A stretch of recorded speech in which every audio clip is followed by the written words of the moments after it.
City ടൂറിൻ്റെ ഭാഗമായിട്ട് ദുബായിയുടെ back ബോണായിട്ടുള്ള ദേരയിലൊരു ചുറ്റിക്കറക്കം രാവിലെ തന്നെ. സർഫറാഷ് എന്ന് പറഞ്ഞിട്ടൊരു പാകിസ്ഥാനി ഗൈഡാണെന്ന് നമ്മുടെ കൂടെ ഉള്ളത്. ആൾ നല്ല രസികനാണ്. വളരെ സിമ്പിളായിട്ടുള്ള ഇംഗ്ലീഷിൽ ദുബായിലെ ഒരുപാട് കാര്യങ്ങളൊക്കെ നമുക്ക് പറഞ്ഞു തന്നു. അപ്പോൾ അവിടെ ഒന്നും ഞാൻ വോയിസ് ഓവർ ചെയ്യുന്നില്ല. അദ്ദേഹം പറയുന്ന കാര്യങ്ങളൊക്കെ അതുപോലെ തന്നെ ഇടുകയാണ്. ചുറ്റുള്ള കാഴ്ചകളെക്കുറിച്ചും ദുബായിലെ നിയമങ്ങളെക്കുറിച്ചും അവിടുത്തെ ജീവിത രീതിയെക്കുറിച്ചൊക്കെ വളരെ രസകരമായിട്ട് ആൾ പറയുന്നുണ്ട്. ഇതാണ് ദുബായിലെ വളരെ പ്രശസ്തമായിട്ടുള്ള ഗോൾഡ് സൂക്ക്. റോഡിൻ്റെ 2 സൈഡിലും സ്വർണ്ണക്കടകളാണ്. സ്വർണ്ണക്കടകൾ എന്ന് പറയുമ്പോൾ സ്വർണത്തിൻ്റെ ആഭരണങ്ങൾ മാത്രമല്ല, വസ്ത്രങ്ങൾ വരെ ഉണ്ട്. കണ്ടില്ലേ? മമ്മി എനിക്കൊരു ഉടുപ്പ് വാങ്ങിച്ചു തരാൻ പറഞ്ഞിട്ട് അവിടെ പിണങ്ങിയിരിക്കുകയാണ്. എനിക്കൊരു ഉടുപ്പ് വേണം, എനിക്കൊരു ഉടുപ്പ് എന്തായാലും വാങ്ങിച്ചു തരാം എന്ന് പറഞ്ഞിട്ട് അവിടെ പിണങ്ങിയിരിക്കുകയാണ്.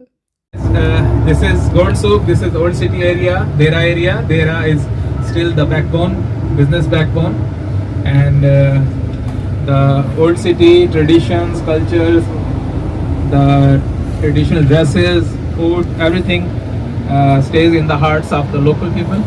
But local people are only 5% of whole population here. Around 6 million people. They will have a chance to get married to some Arabic lady, so they can become millionaire overnight.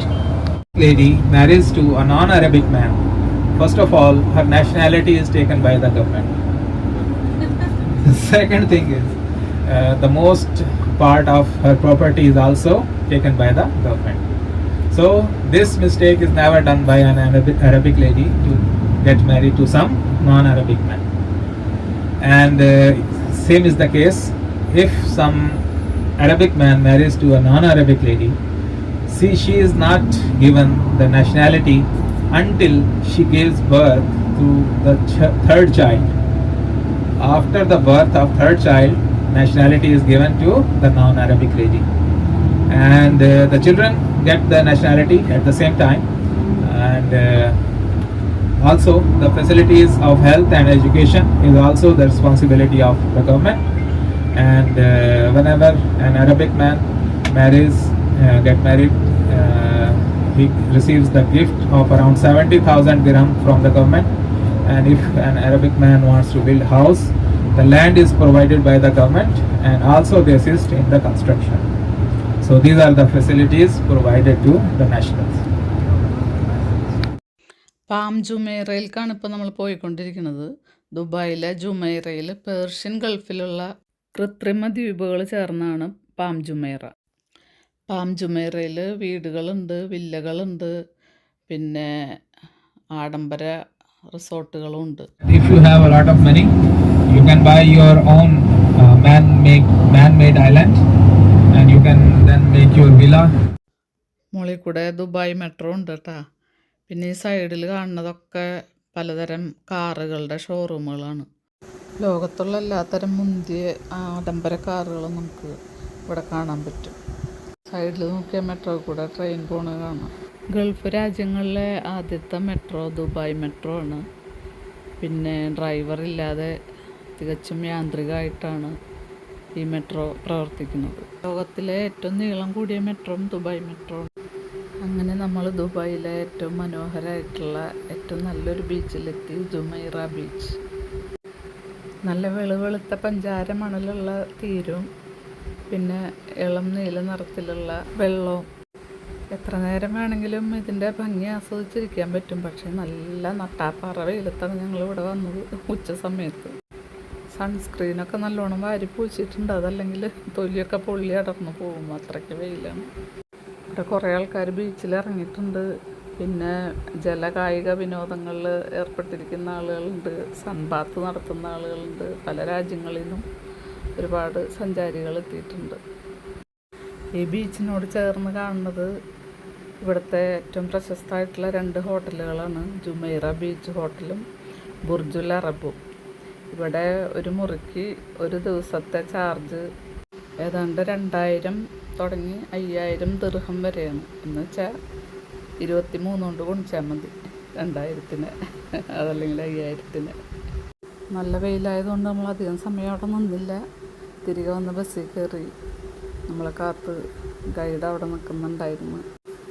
നമ്മുടെ യാത്രയിൽ ഇന്നത്തെ ഒരു ഹാഫ് ഡേയും പിന്നെ അടുത്തൊരു Abu Dhabi trip.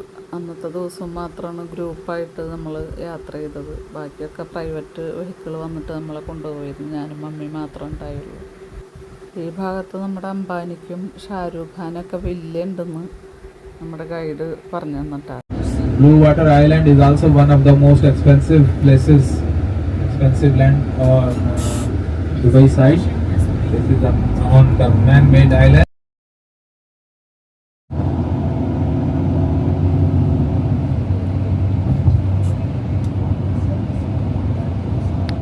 Expensive ticket, and you can go to maximum 156 floor and enjoy the high tea there. So now a few world records that Burj Khalifa has, like it is the world tallest building, 827 meter high, maximum floors 163. നമ്മുടെ നാട്ടിലൊന്നും കാണാത്ത പലതരം കാറുകൾ, ലോകത്തിലുള്ളതിലേക്ക് വെച്ചിട്ട് ഏറ്റവും നല്ല കാറുകളൊക്കെ ഈ റോട്ടിൽ കൂടെ ഓടുന്നുണ്ട്. ഇതിൻ്റെ പേരൊന്നും എനിക്കറിഞ്ഞൂടാ കേട്ടോ. കണ്ടിരിക്കാൻ നല്ല രസമാണ്. ഓരോന്നും വ്യത്യസ്തമായിട്ടുള്ള കാറുകൾ തന്നെ നോക്കി നമുക്ക് ഇങ്ങനെ ഇരിക്കാൻ നേരം പോണത് അറിയില്ല. ഈ കാണുന്ന കാറുകളുടെ പേരൊക്കെ അറിയണവരുണ്ടെങ്കിൽ ഒന്ന് കമൻറ്റ് ചെയ്താ. നമ്മളിപ്പോൾ നേരെ ഹോട്ടലിലേക്കാണ് പോണത്. നമ്മൾ താമസിക്കുന്ന ഹോട്ടലിലേക്ക്. അവിടെ ചെന്ന് ഒന്ന് ഫ്രഷായി ഫുഡൊക്കെ കഴിച്ചിട്ട് ഉച്ചയ്ക്ക് ശേഷം മിറാക്കിൾ ഗാർഡൻ കാണാനാണ് നമ്മൾ പോണത്. റോഡിൻ്റെ സൈഡിൽ കട്ടലപ്പടി പോലെ കാണുന്നതാണ് കേട്ടോ ദുബായ് ഫ്രെയിം എന്ന് പറയുന്നത്.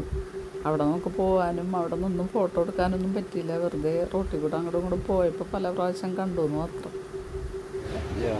അങ്ങനെ നമ്മൾ ലോകത്തിലെ തന്നെ ഏറ്റവും വലിയ പുഷ്പോദ്യാനമായിട്ടുള്ള മിറാക്കിൾ ഗാർഡനിലെത്തി. 2013 വാലന്റൈൻസ് ഡേയിലാണ് മിറാക്കിൾ ഗാർഡൻ ആരംഭിച്ചിട്ടുള്ളത്. ഫ്ലവർ ക്ലോക്ക്, ബട്ടർഫ്ലൈ പാർക്ക്, പിന്നെ കുറേ ഷോപ്പുകൾ, മോസ്ക് എല്ലാം ഇതിനകത്തുണ്ട്.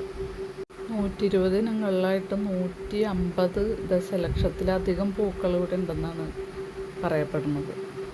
എല്ലാ വർഷവും ഒക്ടോബർ തുടങ്ങി ഏപ്രിൽ വരെ മാത്രമാണ് മിറാക്കിൾ ഗാർഡൻ പ്രവർത്തിക്കുക. ബാക്കിയുള്ള മാസങ്ങളിലൊക്കെ ചൂട് ഏതാണ്ട് 40 ഡിഗ്രി സെൽഷ്യസിനേലും മുകളിലായതുകൊണ്ട് മെയ് തുടങ്ങി സെപ്റ്റംബർ വരെ മിറാക്കിൾ ഗാർഡൻ അടവായിരിക്കും. നിലവിൽ 3 ഗിന്നസ് വേൾഡ് റെക്കോർഡുകൾ മിറാക്കിൾ ഗാർഡനുണ്ട്. ലോകത്തിലെ ഏറ്റവും വലിയ ലംബ ഉദ്യാനം, ലോകത്തിലെ ഏറ്റവും വലിയ പുഷ്പഘടന, പിന്നെ ലോകത്തിലെ ഏറ്റവും വലിയ പുഷ്പമതിൽ.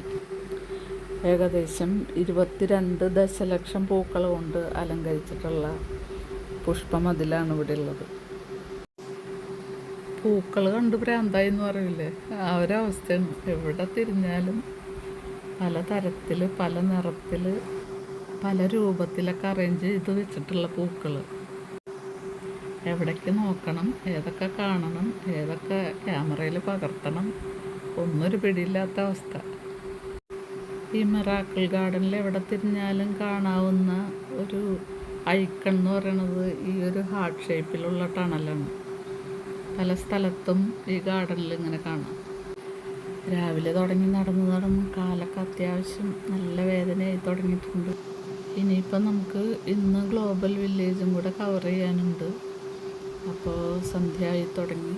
നമ്മുടെ കൂടെ ഇന്ന് വന്നിട്ടുള്ളത് ആദ്യത്തെ ദിവസം നമ്മുടെ ഒപ്പം ഉണ്ടായിരുന്ന ഫഹദ് എന്ന് പറഞ്ഞിട്ടുള്ള ഡ്രൈവർ കം ഗൈഡാണ്. അപ്പോൾ പുള്ളിക്കാരനവിടെ പുറത്ത് വെയിറ്റ് ചെയ്യുന്നുണ്ട്. അപ്പോൾ രാത്രി ആയതുകൊണ്ട് പിന്നെ അധികം നടക്കാനും വയ്യാത്തതുകൊണ്ട് ഈ ഗ്ലോബൽ വില്ലേജിൽ പോയിട്ട് എന്തൊക്കെ കാണാൻ പറ്റുമോ, നടക്കാൻ പറ്റുമോ എന്നൊന്നും അറിഞ്ഞുകൂടാ. എന്തായാലും ഒരു 6:30 മണിയോട് കൂടിയിട്ട് ഞങ്ങൾ മിറാക്കിൾ ഗാർഡനിൽ നിന്ന് പുറത്തിറങ്ങി. ഫഹദ് നമ്മളവിടെ വെയിറ്റ് ചെയ്യുന്നുണ്ടായിരുന്നു. അപ്പോൾ കാറിൽ കയറിയിട്ട് ഞങ്ങൾ നേരെ ഗ്ലോബൽ വില്ലേജിലെത്തി. വളരെ മനോഹരമായിട്ടുള്ള കാഴ്ചകളാണ് ഇവിടെ കാണുന്നത്.